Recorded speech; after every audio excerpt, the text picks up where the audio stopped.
Hello students, कैसे हैं आप लोग। हमने एड्रेसिंग मोड डिस्कस कर लिया है। हमने देखा कि एक एड्रेसिंग मोड क्या होता है, उसकी ज़रूरत क्यों होती है।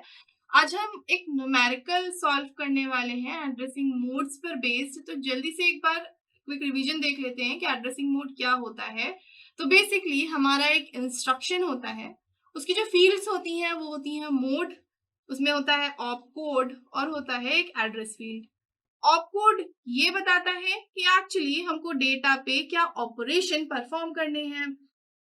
जो हमारी एड्रेस फील्ड होती है, तो यहाँ पे हमें या फिर तो ऑपरेंड मिल जाता है जिसमें हमें ऑपकोड परफॉर्म करना है, या फिर कई बार हमें कहीं रेफरेंस लेना पड़ता है मेमोरी का या रजिस्टर का। इनडायरेक्टली कैसे भी करके हमें यहाँ पे एक्चुअली डेटा चाहिए जिसपे हमें क्या करना है, ऑपकोड अप्लाई करने हैं, ऑपरेशन परफॉर्म करना है। उसके बाद हमारा होता है मोड। ये जो मोड है ये बताता है कि हमारा जो डेटा है वो हमें कैसे मिलेगा, कहाँ मिलेगा। तो उस बेसिस पे हमने टाइप्स पढ़े थे एड्रेसिंग मोड के। तो उस बेसिस पे आज हम ये हमारे जो टाइप्स हैं इसमें देखेंगे कि इफेक्टिव एड्रेस क्या है और ऑपरेंड क्या है और हम ये सारी चीजें कैसे पता करते हैं। यहाँ मैंने एक एग्जाम्पल में एक मेमोरी ली है। उस मेमोरी में मैंने एक इंस्ट्रक्शन लिया है जो 2 बिट का है। 200 से स्टार्ट हुआ है और 201 पे है। एक बिट जो है वो मेरी इन दोनों के लिए है और एक बिट हमारी इसके लिए है। चलिए, यहाँ पे मैंने कुछ मेमोरी लोकेशन ली है। जैसे मैंने 202 लिया है, उसके बाद थोड़ा सा गैप दे दिया है क्योंकि 2 के बाद 3 4 5 6 आएगा तो उतना नहीं पॉसिबल है लिखना, इसीलिए ये 202 लिया है। फिर 399 लोकेशन है, 400 500 600 एंड सो ऑन। बेसिकली ये मेमोरी के एड्रेसेस हैं। इन एड्रेसेस में है हमारे पास कुछ वैल्यूज। अब ये वैल्यूज या फिर तो ऑपरेंड हो सकती है या फिर ये हमारा क्या होने वाला है, एक इफेक्टिव एड्रेस होने वाला है। हम समझेंगे जब हम इसको देखेंगे। फिर हमने 3 रजिस्टर्स लिए हैं। एक प्रोग्राम काउंटर, उसमें हमने 200 कंटेंट डाला है। एक हमारे पास रजिस्टर है जिसमें हमारा 400 कंटेंट है और एक है हमारा इंडेक्स रजिस्टर जिसमें है हमारी एक वैल्यू 100। चलिए, हमसे क्वेश्चन में पूछा गया है कि हमको इमीडिएट एड्रेसिंग मोड में इफेक्टिव एड्रेस कैलकुलेट करना है और ऑपरेंड कैलकुलेट करना है। और सिमिलरली जितने भी आपको ये स्क्रीन पर दिख रहे हैं, हम सब में इफेक्टिव एड्रेस बताएंगे और ऑपरेंड क्या है ये देखेंगे।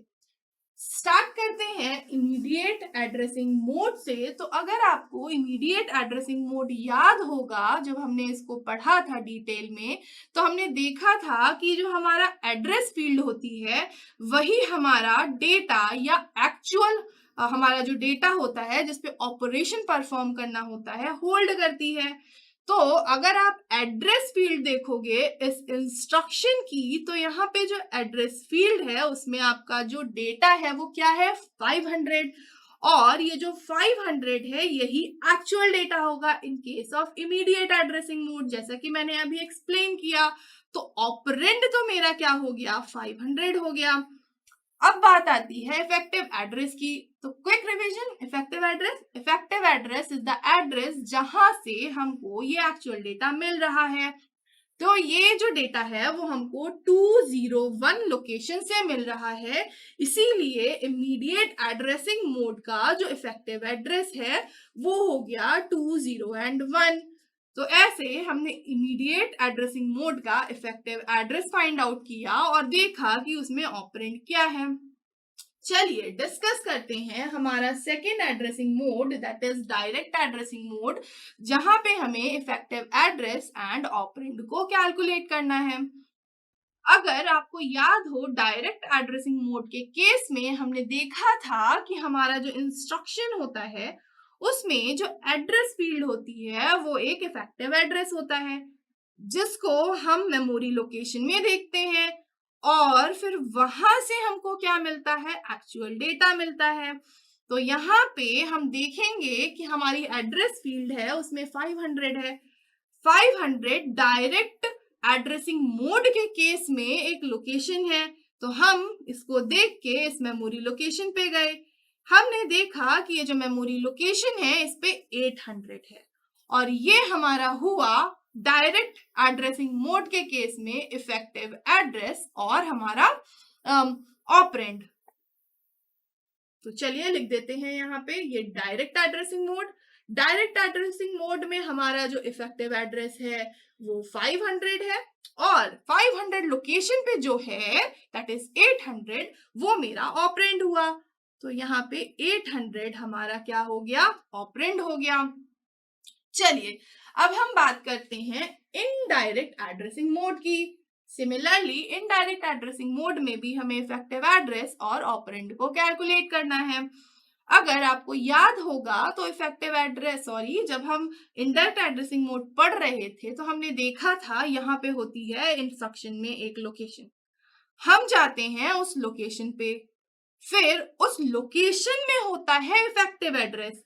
मतलब यहाँ पे जो 800 दिख रहा है वो क्या है, आपका एक और लोकेशन है जिसको हम इफेक्टिव एड्रेस बोल रहे हैं, और उसको जब हम रेफर करेंगे तब हमको मिलेगा यहाँ पर एक्चुअल डेटा। तो इस केस में इनडायरेक्ट एड्रेसिंग मोड के केस में हमारा जो इफेक्टिव एड्रेस होगा वो हो जाएगा 800 और 800 लोकेशन पे जो भी डेटा हमको मिल रहा है वो हो जाएगा ऑपरेंड। तो इस केस में जो 300 है that will be our operand. चलिए डिस्कस करते हैं रजिस्टर एड्रेसिंग मोड से। अगर आपको रजिस्टर एड्रेसिंग मोड याद होगा तो हमने पढ़ा था यहाँ पर जो एड्रेस फील्ड होती है उसमें एक रजिस्टर प्लेस होता है, हम उस रजिस्टर में जाते हैं और वहां पर जो भी कंटेंट होता है वो हमारा ऑपरेंड कहलाता है या फिर एक्चुअल डेटा कहलाता है। तो ये एड्रेस फील्ड है, इस एड्रेस फील्ड में इस टाइम पे R2 है। तो उस केस में जो हमारा ऑपरेंड हुआ वो हुआ 400 क्योंकि रजिस्टर में 400 कंटेंट है। लेकिन अगर आप यहाँ देखेंगे तो ये जो R है या जो रजिस्टर है इसका कोई एड्रेस गिवन नहीं है, तो इसीलिए इफेक्टिव एड्रेस को हम यहाँ पे कुछ इस तरीके से नल दिखा देंगे। अगर यहाँ कोई एड्रेस गिवन होता, वैसे तो नहीं होता है ऑब्वियसली क्योंकि जो सीपीयू है उसी में रजिस्टर होते हैं, तो इसीलिए यहाँ पे कोई भी इफेक्टिव एड्रेस नहीं होगा। चलिए देखते हैं हमारा fifth addressing mode that is register indirect addressing mode. अगर आपको रजिस्टर इनडायरेक्ट एड्रेसिंग मोड याद है तो हमने उसमें देखा था कि हमारा जो इंस्ट्रक्शन की एड्रेस फील्ड होती है इसमें होता है एक रजिस्टर, हम जाते हैं रजिस्टर सेट में और वहां पे उस रजिस्टर को रेफर करते हैं। उस रजिस्टर को रेफर करते टाइम हमको मिलता है एक एड्रेस और उस एड्रेस को हम बोलते हैं इफेक्टिव एड्रेस। इफेक्टिव एड्रेस मतलब उसको रेफर करेंगे तो हमें क्या मिलेगा, ऑपरेंड। तो इसीलिए यहाँ पे हमने देखा, हम बात कर रहे हैं रजिस्टर इनडायरेक्ट की, हम गए एड्रेस फील्ड में, एड्रेस फील्ड में था एक रजिस्टर, हमने देखा वो रजिस्टर R था, उस रजिस्टर में एक वैल्यू है 400। इनडायरेक्ट केस की बात कर रहे हैं, इसका मतलब है ये जो 400 है एक्चुअली वो इफेक्टिव एड्रेस कहलाएगा और इसको हम कहाँ रेफर करेंगे, इस मेमोरी लोकेशन में रेफर करेंगे। तो हमने देखा 400 तो ये है और 400 में जो है वैल्यू 700 है, तो हम यहाँ पे 700 हमारा क्या हो जाएगा, ऑपरेंड। ये मिल कहाँ से रहा है, तो ये मिल रहा है 400 लोकेशन से, तो हमने यहाँ पे इफेक्टिव एड्रेस में लिख दिया 400। आई थिंक आपको कंफ्यूजन नहीं हो रहा होगा। चलिए अब स्टार्ट करते हैं हमारा 6th टाइप का addressing mode that is relative addressing mode.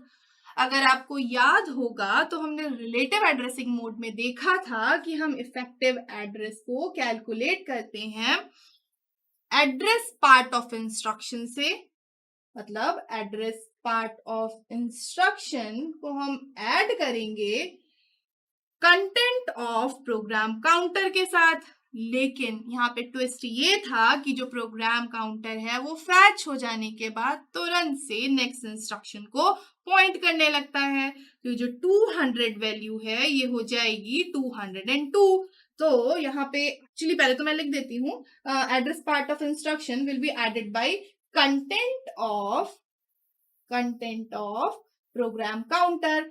तो ये हमारा हो जाएगा 500 will be added to this 200 will become क्या, 202, क्योंकि ये इंक्रीमेंट हो जाएगी क्योंकि नेक्स्ट इंस्ट्रक्शन को इसको पॉइंट करना है। तो ये हो गया 202, दैट विल बी 702। अब हमारा जो इफेक्टिव एड्रेस है रिलेटिव एड्रेसिंग मोड में वो है 702। 702 लोकेशन पे जाइए और वहां पे जो भी डेटा है that is 325, that will become our operand in case of relative addressing mode. तो चलिए जल्दी से कर लेते हैं। रिलेटिव एड्रेसिंग मोड में इफेक्टिव एड्रेस 702 लिख दीजिए। 702 लोकेशन को हमने मेमोरी में रेफर किया और यहाँ पे हमको मिला 325, तो जल्दी से लिख देते हैं 325।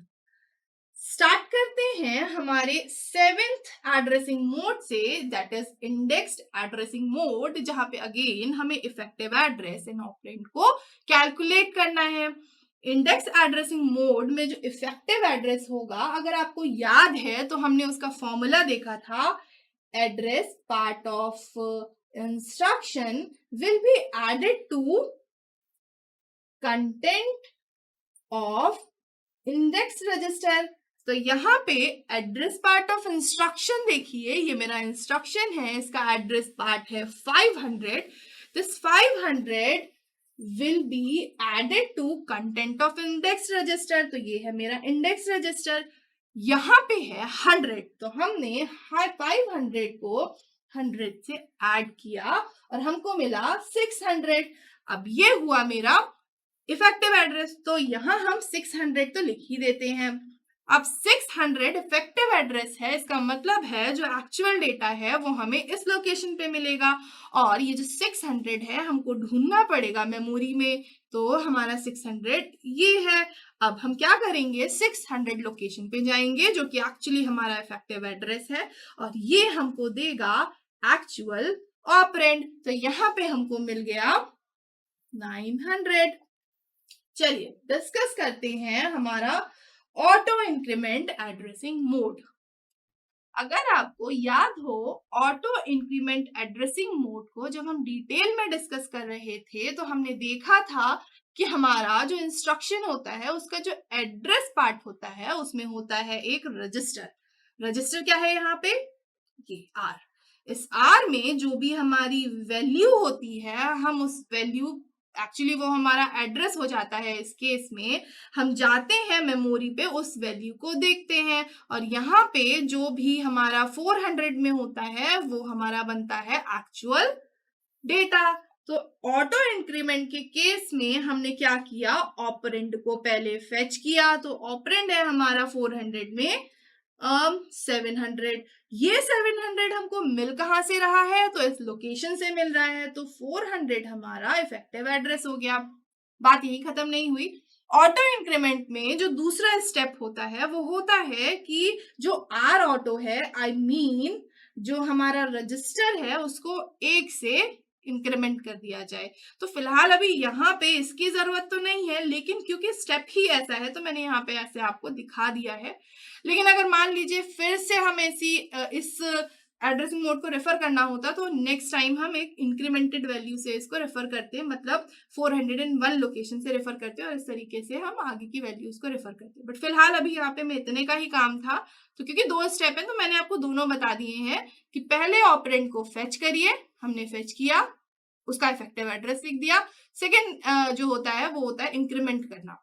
ठीक है, चलिए अब स्टार्ट करते हैं हमारे 9th टाइप के एड्रेसिंग मोड में, जहां पे हमको इफेक्टिव एड्रेस एंड ऑपरेंड को देखना है कि क्या है। ऑटो डिक्रीमेंट, अगर आपको याद होगा तो हमने देखा था कि एड्रेस पार्ट ऑफ इंस्ट्रक्शन एक रजिस्टर आर ऑटो में हम जाएंगे, हमें एक वैल्यू मिलेगी, उस वैल्यू को हमें सबसे पहले करना होगा डिक्रीमेंट, और डिक्रीमेंट करने के बाद जो भी वैल्यू आएगी हम उस वैल्यू को मेमोरी में देखेंगे, वहां पर जो भी डेटा होगा वो एक्चुअली हमारा एक्चुअल डेटा कहलाएगा। करते हैं, यहाँ पे हम गए एड्रेस पार्ट में, एड्रेस पार्ट में हमें मिला एक आर ऑटो मतलब एक रजिस्टर मिला, रजिस्टर में है 400। अब ये 400 हमारा डिक्रीमेंट होगा फर्स्ट स्टेप में, मतलब ये डिक्रीमेंट होके 399 बन गया। हम देखेंगे इस 399 को मेमोरी में, तो 399 यहाँ पर है और इस 399 में जो भी वैल्यू होगी वो मेरा एक्चुअल डेटा होगा। तो चलिए लिख देते हैं, यहाँ पे यहाँ पे जो इफेक्टिव एड्रेस है वो है हमारा 399 और 399 पे हमको मिल रहा है 450। तो यहाँ पे हो गया 450। तो ये एक छोटा सा न्यूमेरिकल था जिसके बेसिस पे हमने प्रैक्टिकली समझा कि हमने जो एड्रेसिंग मोड पढ़े थे वो कैसे काम करते हैं मेमोरी में।